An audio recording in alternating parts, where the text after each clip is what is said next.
It's time for your daily LSU baseball update with Musso at the box. Now, Matt Musso. And welcome in to another edition of Musso at the Box. LSU set to begin their final tune-up ahead of SEC play. They will welcome in the North Dakota State Bison for a two-game set at the Box. Game number 1, Tuesday night. Game number 2, Wednesday afternoon. And then it's pack your bags, board the bus, and you are off to Starkville, Mississippi for the opening of the 30-game gauntlet we know as Southeastern Conference play. So we are jam-packed this weekend. A 5-game week for LSU. We're going to have you covered here on Musso at the Box. You know that. Today we'll dive into that 2-game set with North Dakota State, give you all the news, all the notes, everything you need to know about the Bison as they come in to the box to face LSU. So smash that like button if you haven't already. Share the podcast out. Get subscribed to the YouTube channel and get subscribed up on your favorite podcast app. You, of course, can follow me on social media as well. At Musso Matthew on Twitter, Matt Musso on Facebook. Some of those handles are scrolling below you if you are watching the video. So LSU and North Dakota State. Let's go ahead and dive right into that. We'll start, of course, with our overview as we normally do. This will be the first meeting between LSU and North Dakota State when they match up on Tuesday. The Bison are out of the Summit League. They were picked to finish second in that league this season behind Oral Roberts, who, of course, made their Cinderella run to Omaha last season. North Dakota State did receive one first-place vote from the league's coaches there, but it was Oral Roberts who took the crown. So, obviously, a little bit of expectation for North Dakota State. LSU comes into this game 14-2, or this series, I should say, 14-2, ranked number 2 in the country in 5 out of the 6 major polls in college baseball. The lone holdout that has them number 3 is the Writers Association. So 5 of 6, that's pretty good. We're going to go with number 2 for LSU's ranking. When you look at North Dakota State, you look at a team that comes in 3-11, and we're going to go through a lot of different angles with the Bison, and most of them are going to tell you they're not very good, and it starts with that record. I'm going to sit here and tell you it's a little deceiving, and a large reason why is the schedule that they have played.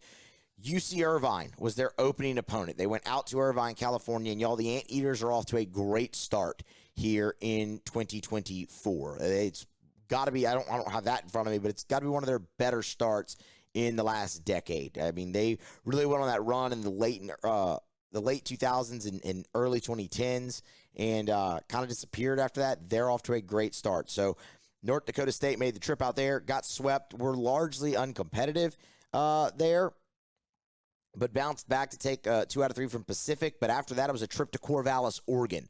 Oregon State is ranked as high as number 3 in the polls right now. So they were number 6 when North Dakota State went over there. They obviously lost all 4 of those games, got run ruled twice, but were very competitive in one of them, losing only by 1 run in the second game of that series. And then they just wrapped up a 3-game set with Southeastern in Hammond before making the trip down I-12 to come to Baton Rouge. I think everyone listening to this understands how good Southeastern is after what they put LSU through a couple weeks ago, or I should say not quite a week ago yet, where LSU had to score, come off the deck, score 3 runs in the 9th inning to win that game. And you look at North Dakota State, they beat Southeastern the Friday night and then dropped the next 2, but they were competitive in all 3 games. The 2 games they lost were by a combined 3 runs. So I think, like I said, all of you listening, me doing this show right now, we have a great respect for Southeastern. North Dakota State played them very, very close and even won one of the ball games. So, you're looking at a pretty tough schedule there, games against Cal Poly and probably Pacific notwithstanding. But UC Irvine, Oregon State, Southeastern, those are not slouches by any stretch of the imagination, especially here in 2024. Excuse me. So, when you look a little deeper at North Dakota State, that might happen a little bit here on this. So forgive me there. And we're going to get into some projected pitching matchups at the time of this recording. Don't have starters for either team, but have a pretty good idea, at least where LSU is going to go. Jay tipped his hand a little bit in some of his post-game comments after games against Xavier this past weekend. We'll let you hear a little bit from the head coach when we get there. Looking at North Dakota State, they're not a very powerful team offensively, only the 9 home runs in 14 games. They hit 243 as a club. They've punched out 114 times. They're not that potent of an offensive team. There are a few guys we'll highlight here later on in the show. And on the mound, they have an ERA as a team north of 9. What's a big issue with this team is walks, and we're going to dive a little bit deeper into that as we get going. In the field, not great. A lot of these teams that come down, from the northern states, they haven't been outside very much, and it's tough for them to field. 960, the fielding percentage for North Dakota State. So that's your overview there on the Bison. Let's dive a little bit deeper now into, the opponent themselves, the games, what we're watching for, pitching matchups, and whatnot. We'll start with the pitching matchups. For LSU, again, at the time of this recording, not announced. Same goes for North Dakota State. So we're making educated guesses here on Musso at the box. That's what's an educated guess.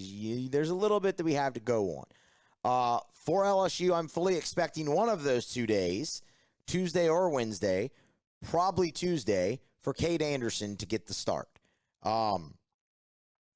If and when he does, that'll be start number 4 for Anderson, appearance number 4. He's 2-0 with a 0.64 ERA. He's been incredible, 26 punch-outs in 14 innings, only the 6 walks, and the opponent's hitting just 167 off of Anderson.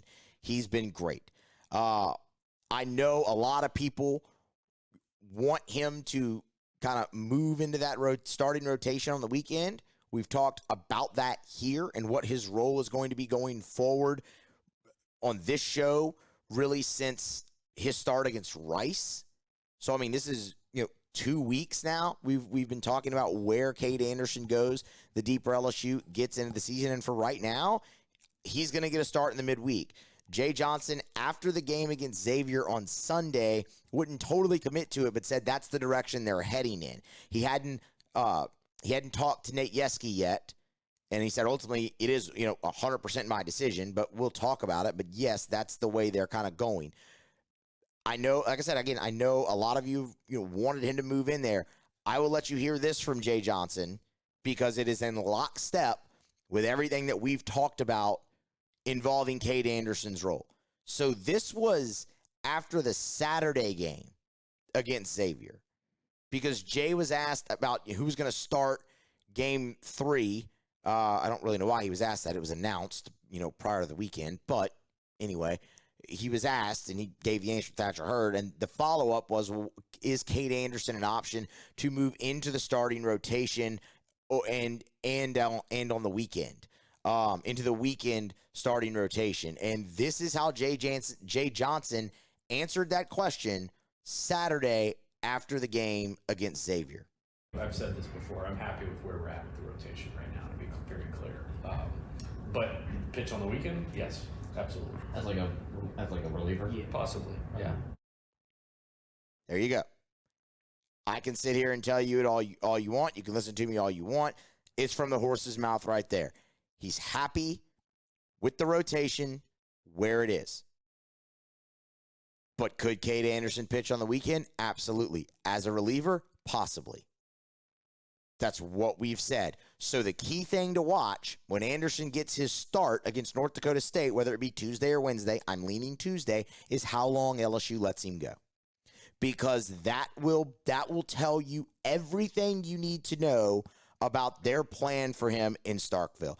If they throw Cade Anderson out there and they let him go, 50 pitches or so, you could theoretically bring him back on Sunday and let him come out of the bullpen against Mississippi State. If they say, hey, Cade, go get us deep into the game, 6 innings, throw your 90, whatever, he's not pitching on the weekend.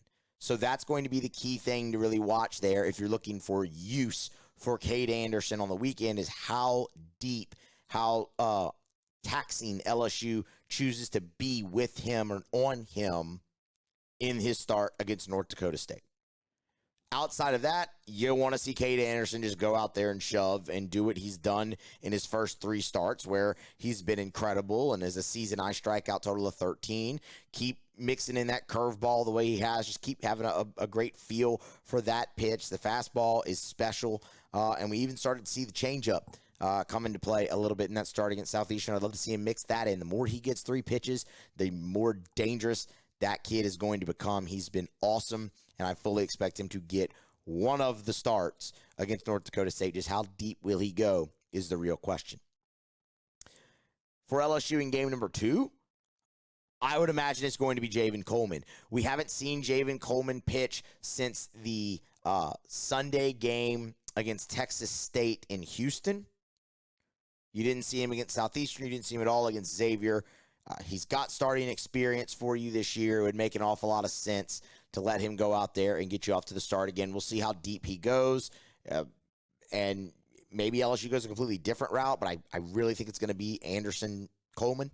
And we'll see how deep Coleman goes and the start that he can get you off to and what that might potentially mean for his usage in Starkville. But that's the way I think LSU will go. Coleman's been great this year as well in 3 appearances and 2 starts. The ERA of 3.7.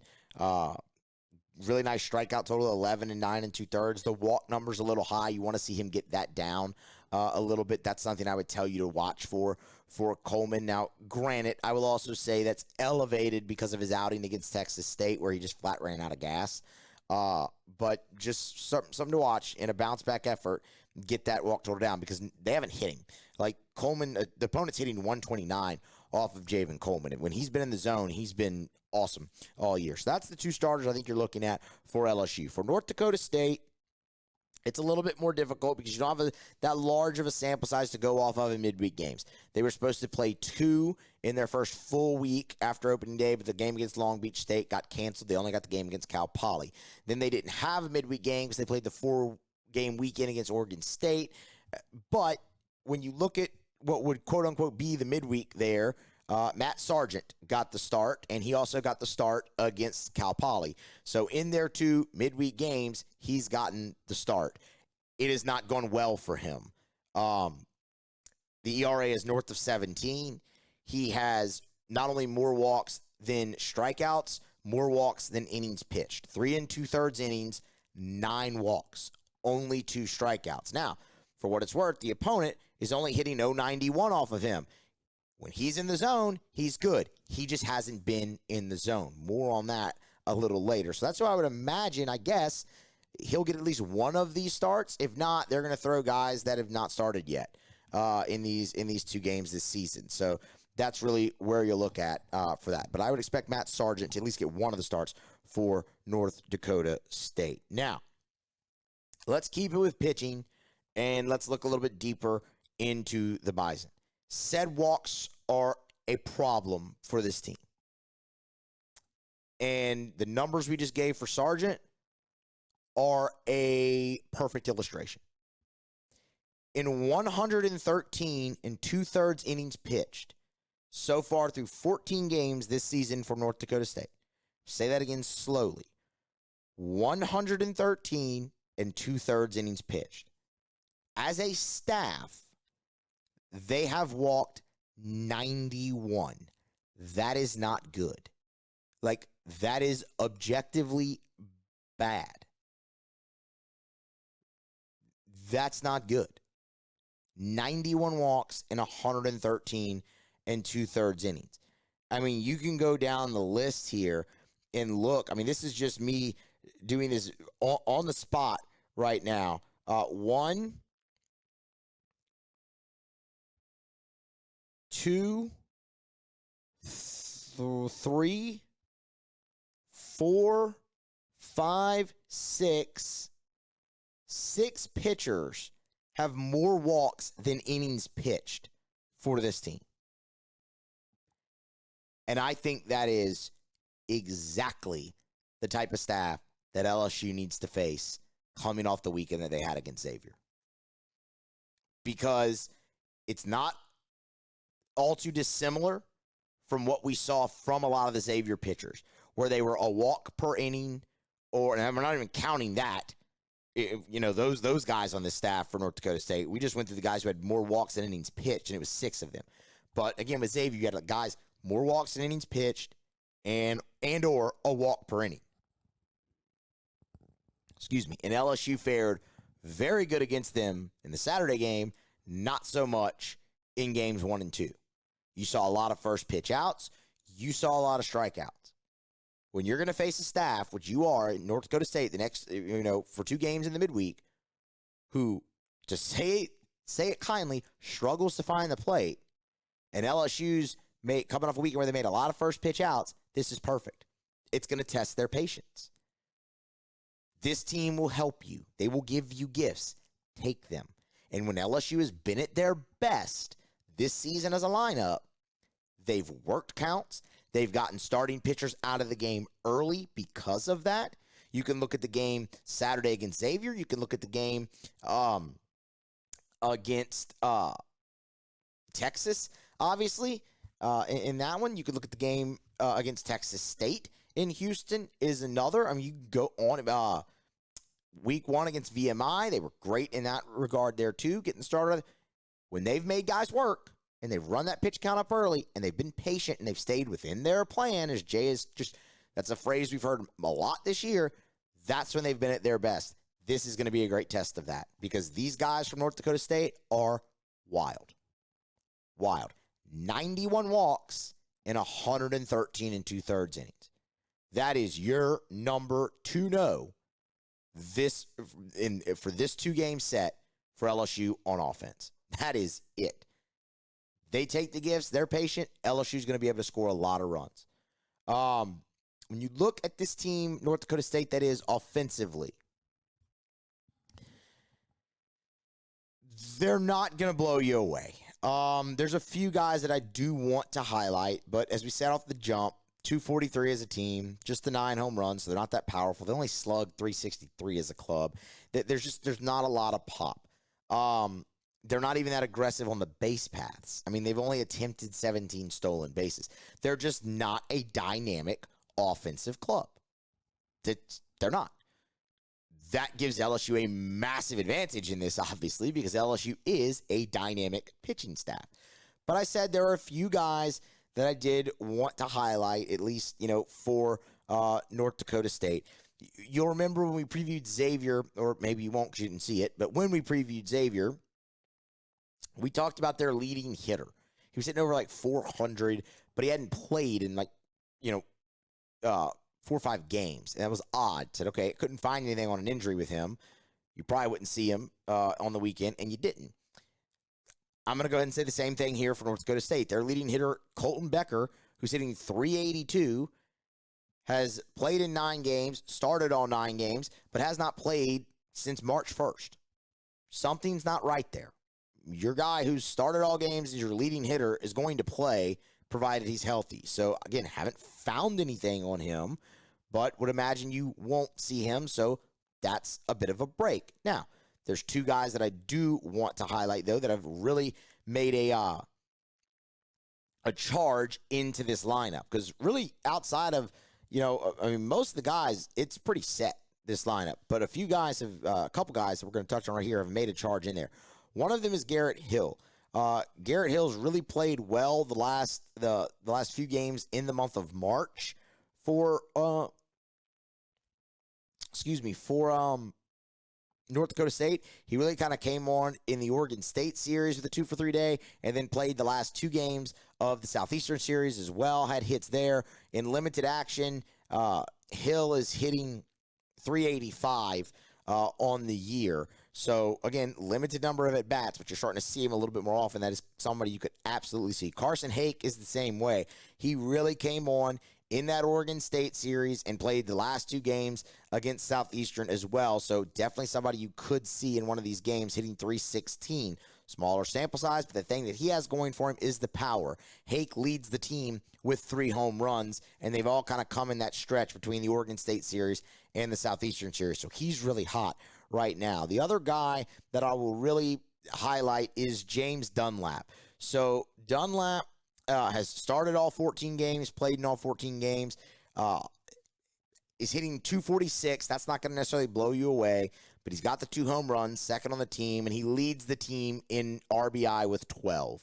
And what's interesting about that number of 12 is in the Southeastern Series, he doubled his total. He drove in 6 runs in that Southeastern Series while only having 2 hits on the weekend. That tells me that guy's a very disciplined hitter. He understands the strike zone, and he's not going to get himself out. And if he comes up with a guy on base and in scoring position, he's going to do everything he can to put the ball in play and get that run home. 6 RBI weekend on only 2 hits. That's big. Like that is massive. So, and for what it's worth, he didn't hit a home run, so he didn't get half those on a grand slam, or anything like that. There's just him ground out. You're moving the ball, moving their offense effectively. So circle him, James Dunlap. That's a guy who's probably, just looking at that, I know the average doesn't jump off the page, but looking at that, going to probably be a pretty tough out for LSU pitchers. That's really your preview there on North Dakota State. I didn't really have anybody else I totally wanted to highlight. Just those 2 guys who have really come on strong lately in the lineup, and Dunlap because of that reason. I thought it was an interesting stat that I found there. So that's who you're looking for. This is your final tune-up.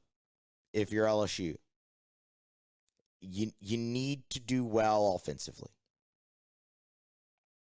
Now, with that being said, there's nothing from like a run total perspective or a hit total perspective from LSU against this team that's going to, all of a sudden I'm going to be like, oh man, they're going to go to Starkville and just score a bunch of runs and the offensive problems are cured and you're never going to see them again. That's not what we're going to take from this. It goes back to what we were saying. This staff gets wild. Can LSU stay in their plan at the plate and work counts? Because that's when the offense has been at the best. That's what I want to see. I want to see how it looks more than the result. The other thing I will say is, do you start to see them settle on the lineup? Because that's something I've been very consistent in saying here. I love the depth of this team, not just on the mound, but in the lineup. As far as it goes with position players, I love that. But the interchanging needs to calm a little bit. You've got to pick your guys and let them try and build up some consistency. And that mainly stays in the outfield. I will be very curious to see their outfield alignment and how many games Josh Pearson plays, because I do believe he will be your one of your starting outfielders. You'll go Bingham, Clean, Pearson when they go to Starkville, and we've been consistent in saying that also really since the Rice game. With that being said, you are going to need a little bit more out of him. What I want to see, starting with this North Dakota State series and through this week, so you'll hear me say it a couple different times, Mac Bingham, Paxton Kling, and Josh Pearson to really have some good weeks, to really have some good ABs, and see if they can't find that footing that they had a little earlier in the season. Because those 3 guys specifically leading into this year were hitting the cover off the baseball, and all 3 of them have kind of gone into a little bit of a slump now, a little bit more than a month into the season. They need to pick it up a little bit for you. They're all 3 of them more than capable. You've seen it from all 3 of them at LSU and or at previous stops. Pearson and Bingham are veterans. Kling's really starting to get that, experience going here for him, playing full-time now in his sophomore season. But those guys are going to be extremely key to the depth of this lineup. Steven Milam has been awesome. Hayden Travinsky has been awesome. And Travinsky's leading your team in RBI. He's the second leading hitter. But with what we talked about after that Xavier series about them needing to surround Tommy White with more, guys like Bingham, Kling, and Pearson can be that more. And if it's not Pearson, if it's Jake Brown, he can be that more. If it's Ethan Fry, when he comes back, he can be that more. You just have to find it. And right now, I want you to settle on it a little bit. And I think it's ultimately going to be Josh Pearson. And as again, we've been very consistent. So how it looks is more what I'm interested in, because if it looks right from LSU offensively, it's going to lead to the success and a lot of runs. So how it looks, that's what we really want to see.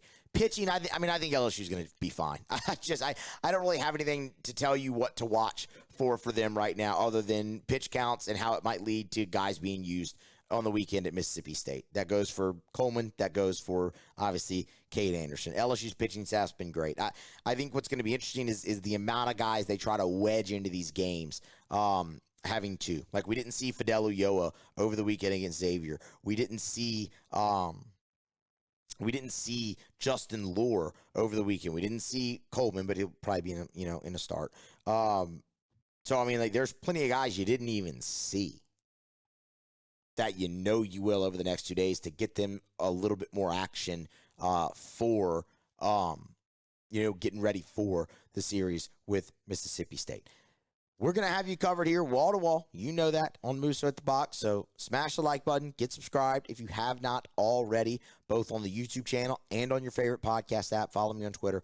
All of that greatly, greatly appreciated. And be here next time. We will recap LSU and North Dakota State and get you set up for game number 2 of that series in the next edition of Musso at the Box.